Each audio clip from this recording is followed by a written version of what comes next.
এটা ভীষণ অবাক করা ব্যাপার।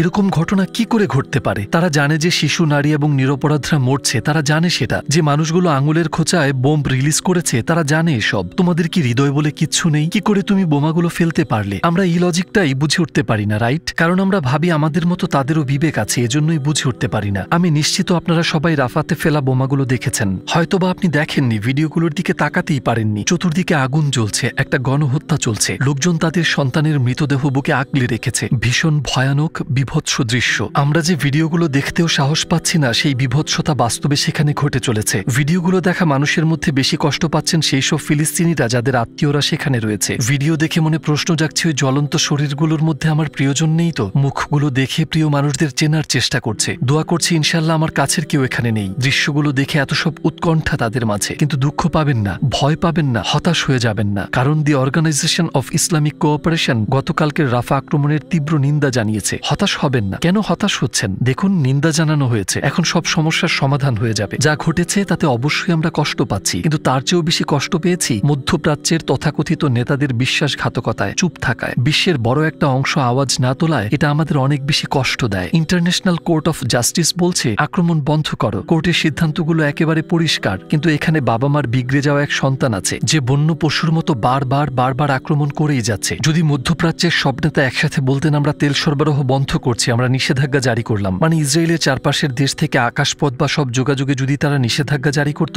এমনকি যদি সারা বিশ্ব এক হয়ে বলতো যথেষ্ট হয়েছে, শিশু আর নারী হত্যা বন্ধ করো, নিরীহ মানুষ মরছে অকারণে, যদি সেই বকে যাওয়া সন্তান বলতেই থাকতো আমি থামবো না, থামবই না, আর উত্তরে তারা বলতো ঠিক আছে সমগ্র বিশ্ব তোমার উপর নিষেধাজ্ঞা জারি করছে, তাহলে পরিস্থিতি কেমন দাঁড়াতো বলুন তো? দেখুন, 3 দিনও লাগতো না, হয়তো মাত্র একদিনেই আমরা যুদ্ধবিরতি দেখতে পেতাম। আপনি দেখতে পেতেন ফিলিস্তিনের শিশুরা পার্কে খেলতে শুরু করেছে। আপনি দুঃখ আর কষ্ট ছাড়াই সেই দিনগুলো দেখতে পেতেন। শুধুমাত্র এই ঘোষণা, আমরা নিষেধাজ্ঞা জারি করব। কোনো যুদ্ধ না, কোনো রকেট না, কোনো স্যাংশনেরও প্রয়োজন নেই, শুধু একটা নিষেধাজ্ঞা, আর একদিনেই তারা মানুষ হয়ে যেত। কিন্তু এমনটা হচ্ছে না কেন? কারণ এখানে শুধু ইসরায়েল দোষী নয়, বিক্রি হয়ে যাওয়া নেতারা আছে, অন্য পরিকল্পনা, অন্য স্বার্থ। ঠিক এই কারণেই কোনো একতা নেই। যা ঘটেছে প্রায় সবই আপনি জানেন। ইসরায়েল চেয়েছিল ফিলিস্তিনিদের উত্তর থেকে দক্ষিণে সরিয়ে নিতে, আর তারা সেটাই করেছে। তারা 7 থেকে 8 বার স্থান পরিবর্তন করে সবশেষে একটি ক্যাম্পে আশ্রয় নিয়েছিল। রাফাতে, যেখানে ইসরায়েল তাদের থাকতে বলেছিল, লোকজন যখন গভীর ঘুমে, তাদের তাঁবুগুলো দাউ দাউ করে জ্বলে ওঠে। শোনা যাচ্ছে 8টা রকেট আক্রমণ করেছে সেখানে, আর সেখানকার দৃশ্য ভীষণ ভয়ানক। আমি খুব বেশি ডিটেলে বলতে চাইছি না, কারণ আপনার হয়তো কষ্ট হবে। আমাদের 45 জন ফিলিস্তিনি ভাই বোন শহীদ হয়েছেন, আর আহতের সংখ্যা বেড়েই চলেছে, আর মৃতের সংখ্যাও সময়ের সাথে সাথে বাড়ছে। কি অদ্ভুত, তাই না? তারা বলল দক্ষিণে যাও, সেটাই সবচেয়ে নিরাপদ জোন। ওকে, তারা সেফ জোনে গেল, আর সেখানেই নিরীহ মানুষের উপর বোমা বর্ষণ শুরু হলো। ঠিক যেমন হিটলার লোকজনকে নির্দিষ্ট জায়গায় নিয়ে গিয়ে এরপর সেখানে গণহত্যা চালিয়েছিল। ঘটনাগুলোর ভীষণ মিল। গ্যাস চেম্বারে লোক জড়ো করার মতো। আপনি নির্দিষ্ট এলাকায় লোকজনকে জড়ো করছেন, আপনি বলছেন এটা সেফ জোন, ইন্টারন্যাশনাল কমিউনিটিগুলোও বলছে এটা সেফ জোন। এরপর ঠিক যে জায়গাটাকে সেফ জোন বলা হলো, সেখানেই নিরীহ মানুষগুলো জমা হলো, আর আপনি তাদের মেরে ফেলতে শুরু করলেন। কি হলো? রকেটগুলো কি ভুলে আঘাত করেছে? 8টা রকেট, সবগুলোই কি ভুলবশত লঞ্চ হয়েছিল? ইসরায়েলের মতো এত উন্নত প্রযুক্তির একটি দেশ, এমন একটি দেশ যারা অতি সূক্ষ্মতার সাথে বোমা ফেলতে সক্ষম, তারা কি এসব ভুলবশত করেছে? না, প্রথম দিকে তারা একটি ব্যাখ্যা দিত যে ইসরায়েল নিজেকে রক্ষা করছে, কিন্তু এখন এসব হত্যাকাণ্ড এতটাই বেড়ে গেছে, এখন এটা গণহত্যায় দাঁড়িয়েছে। ব্যাপারটাকে আর অন্যভাবে ব্যাখ্যা করার কোনো সুযোগ নেই। পরিসংখ্যান দেখুন একবার। 15,239টি শিশু মারা গিয়েছে, 10,093 জন নারী মারা গিয়েছেন, সব মিলিয়ে 35,984 জন মানুষ শাহাদাত বরণ করেছেন, 80,643 জন মানুষ আহত, সাথে অসংখ্য অকল্পনীয় মানসিক যন্ত্রণা। যারা মারা যাননি তারা ভেতর থেকে শেষ হয়ে গেছেন। আমি বলছিলাম অকল্পনীয় মানসিক যন্ত্রণা কেন? কারণ আপনার পরিচিত সবাই মারা গেছে। এই যন্ত্রণা নিয়ে কি বাঁচতে পারবেন? কখনো সুখী হতে পারবেন? আমি একটা বাচ্চার ভিডিও দেখছিলাম, চলুন একসাথে দেখি। فيصل أحمد الخالد. كم عمرك؟ 5 سنين. أمي كانت حامل، طخوا أمي ببطنها، كانت حامل بالشهر السابع. وأبوك وين كان؟ أبوي كان نايم. ولما صحي؟ هو مات هو وأمي أسبوع واحد. في نفس اليوم؟ قدامك أنت شفت؟ قدام. شو صار قدامك؟ لما احنا طلعنا على الممر جابوهم وطخوهم قدام. ইনশাল্লাহ তার পুরো পরিবার নিশ্চয়ই জান্নাতে গেছেন। শুধু দেখুন বাচ্চাটির অবস্থা। এটা একদমই হালকাভাবে নেবার মতো কিছু নয়। কথা বলার সময় বাচ্চাটার মুখে কোনো এক্সপ্রেশনই ছিল না, তার আবেগগুলো একেবারেই মরে গেছে। বলুন, এই বাচ্চাটা কি বেঁচে আছে? সে কি সার্ভাইভ করছে? সে কি ঠিক আছে? মজলুমের কান্না এত জোরালো হয়ে উঠে আসবে। যে সকল মুসলিমদের এসব কিছু থামানোর ক্ষমতা থাকতেও থামায়নি, তারা কি ভাবে যে আমরা ইবাদত করি, রোজা রাখি আর এতেই আমরা জান্নাতে যাব? আমাদের ধর্ম কিন্তু তা বলে না। কখনো রাসূল সাল্লাল্লাহু আলাইহি ওয়াসাল্লামের জীবন নিয়ে পড়াশোনা করেছেন? একটু তাকিয়ে দেখুন তিনি জীবনে কতটা দয়ালু ছিলেন। তিনি একটা শিশুর বাড়িতে যেতেন তার পোষা পাখিটা মারা যাওয়ায় সান্ত্বনা দিতে। আমাদের ধর্ম শুধু নামাজ পড়া আর রোজা রাখা নিয়ে না। হ্যাঁ, কিছু ফরজ এবং রুকুনগত ব্যাপার অবশ্যই আছে, কিন্তু আপনি বলতে পারেন না যে আমি নামাজ রোজা করেছি, ওকে এখন আমি যা খুশি তাই করে মানুষকে অত্যাচার করব। এটা করতে পারেন না। মধ্যপ্রাচ্যে এত এত মানুষ, এত নেতা, এত প্রভাবশালী ব্যক্তিত্ব আছে, এমনকি গার্দিওলা একজন ইসরায়েলির সাথে হ্যান্ডশেক করতে অসম্মতি জানিয়েছেন। তিনি তার প্রতিক্রিয়া দেখিয়েছেন, বিবৃতিও দিয়েছেন। তো এই মানুষগুলো কি এমনটা ভাবছে যে আমরা আমাদের ক্ষমতা হারাবো, নিজেদের বিপদে ফেলার কোনো মানে হয় না? ভাই, আপনি অলরেডি মরে গেছেন।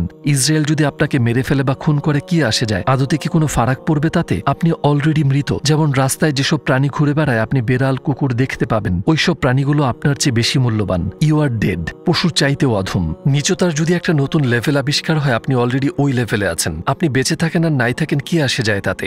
বহু বছর পর আপনার নাতি নাতনিরা যদি প্রশ্ন করে সেই সময়টাতে তোমার অবদান কি ছিল দাদু ভাই? ফিলিস্তিনে একটা গণহত্যা চলছিল, হাসপাতালে বোমা ফেলা হয়েছে, হাজারো শিশু মারা গেছে, সে সময় তুমি কি করেছিলে? এসব বন্ধে কোনো সক্রিয় ভূমিকায় ছিলে? আপনি কি বলবেন হ্যাঁ, নাকি আপনি বলবেন আমি ওই গণহত্যা থামাতে পারতাম অথবা প্রতিবাদে কিছু লিখতে পারতাম, একটা পদক্ষেপ আমি নিতে পারতাম, কিন্তু আমি নিইনি, আমি ভয় পেয়েছিলাম, একটা কাপুরুষের মতো ভীত ছিলাম, ভয় ছিল আমি আমার পজিশন হারাবো অথবা আমার স্বার্থহানি হবে। অথবা চলুন আরেক দল মানুষকে দেখা যাক যারা এই পরিস্থিতিতেও চুপ করে আছে। হ্যাঁ, তাদের হাতে হয়তো ক্ষমতা নেই, কিন্তু সে কার সমর্থক সেটা সরাসরি জানাতে হবে, রাইট? এদের মধ্যে যারা সেলিব্রিটি আছেন তারাও অনেকে মুখ বন্ধ রেখেছেন। মানে আপনার একটা অডিয়েন্স ও ফলোয়ার্স আছে। আমরা বিশ্বাস করি এই ইস্যুটার সমাধান এই পথেই সম্ভব। একটা সিরিয়াস পাবলিক প্রেশার তৈরি করে এটা বন্ধ করতে হবে। খেয়াল করে দেখুন আগের তুলনায় এখনকার জনমত কতটা শক্তিশালী। 7 অক্টোবরের তুলনায় অনেক বেশি শক্তিশালী। যখন একটা শক্তিশালী জনমত তৈরি হলো, আমেরিকার সব উচ্চপদস্থ নেতারা পিছু হটতে শুরু করলো। এখন তারা বক্তব্য দিয়ে বেড়াচ্ছে যে আমরা ইসরায়েলকে সতর্ক করছি, তোমরা যদি এসব চালিয়ে যাও আমরা আর তোমাকে অস্ত্র দেব না। তারা এখন এসব বক্তব্য দিচ্ছে কেন? যাতে নির্বাচনে না হারতে হয়। এইসব নেতারা শুধু তাদের স্বার্থটাই বোঝে,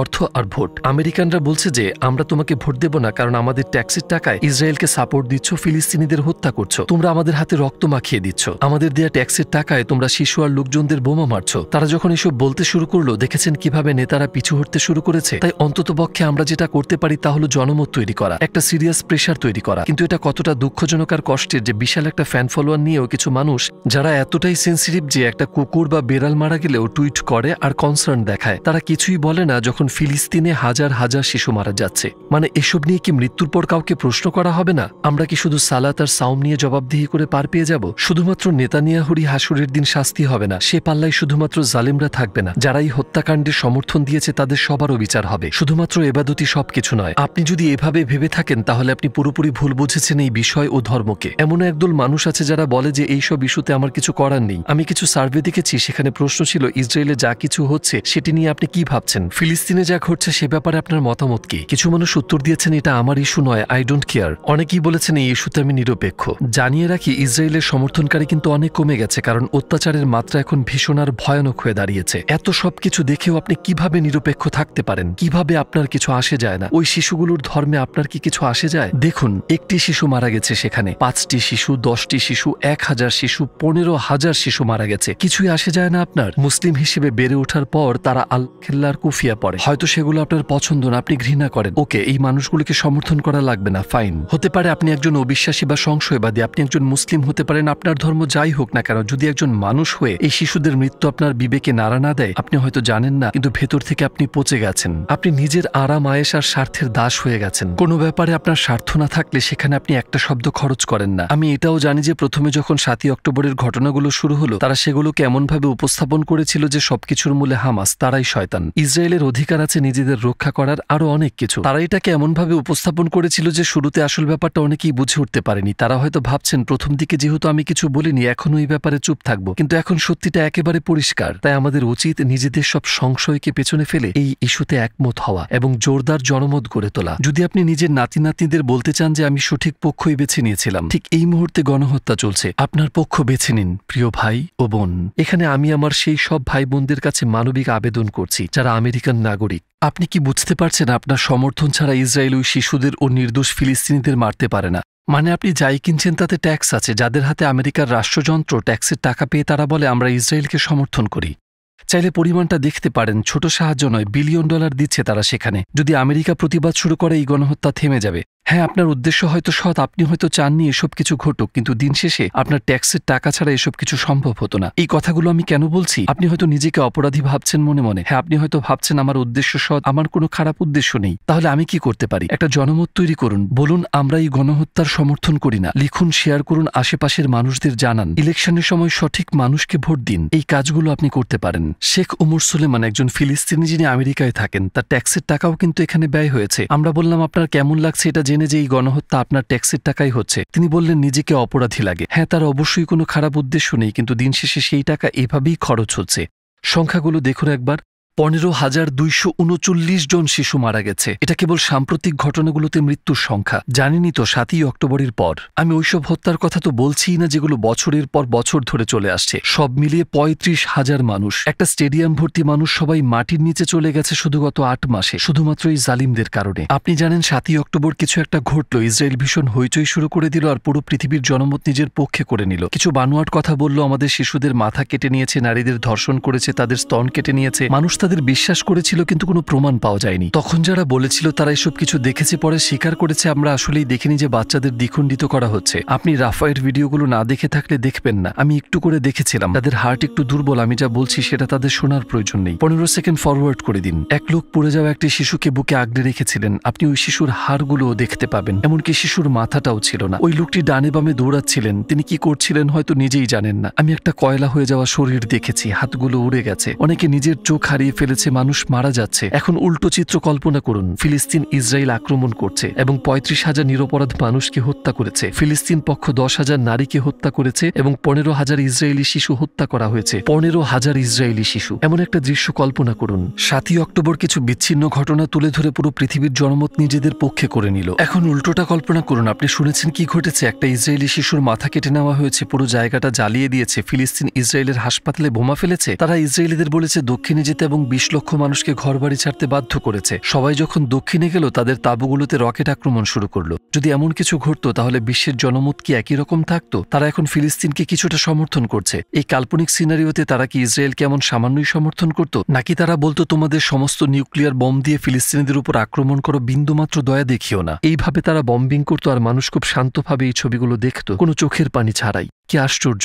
আমাদের নবীজির একটি হাদিস রয়েছে, তোমাদের মধ্যে কেউ কোনো অন্যায় হতে দেখলে তাকে বলো যেন হাত দিয়ে বাধা দেয়। সেটা করার সামর্থ্য যদি না থাকে সেজন্য অন্তত মুখ দিয়ে প্রতিবাদ করে, এবং সেই সামর্থ্য যদি না থাকে তাহলে যেন মন থেকে বাধা দেয়, আর সেটা হলো ইমানের দুর্বলতম প্রদর্শন। চলুন একটা অবস্থান নেই, কাদের পাশে আছি বুঝিয়ে দেই, সামর্থ্যে যতটুকু সম্ভব করে যাই। যদি প্রশ্ন করেন ইসরায়েলের পতন কি করে হবে, এইসব অপরাধীদের কি শাস্তি হবে, আমি বলবো অবশ্যই জালিমদের বিচার হবে। সেটা কি এই দুনিয়াতেই হবে? আমার তাই মনে হয়। কিন্তু এই মানুষগুলোর বয়স যেহেতু এখনই 40-50 বছর, আরো 40-50 বছর পর নিশ্চয়ই তারা কবরবাসী হয়ে যাবে। সেই সব জালিমেরা আর যারা সেই জুলুমের সমর্থন করেছিল আর যারা একে থামাতে পারত কিন্তু তা করেনি, চিন্তার কিছু নেই। শতভাগ নিশ্চিত থাকুন 50 বছর পর আল্লাহর ন্যায় বিচারে এই মানুষগুলোর বিচার হবেই। তাদের এমনভাবে বিচার হবে, তারা এমনভাবে শাস্তি পাবে যে নিজেদের জীবদ্দশায় যেসব পাশবিক কাজগুলো তারা করে গেছে, যে শাস্তিগুলো তারা পাবে তার তুলনায় সেসব কিছুই না।